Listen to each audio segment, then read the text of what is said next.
पढ़िए ना, तो थोड़ा इधर वीडियो बना लूँ।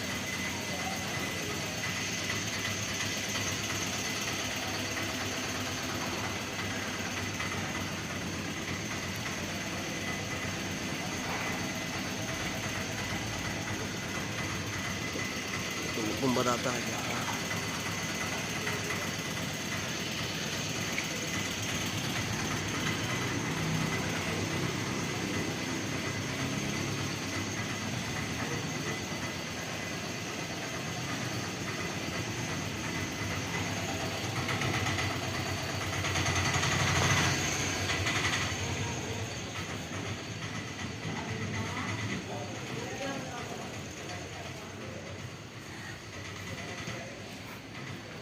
यहाँ लिखना चाहिए क्या?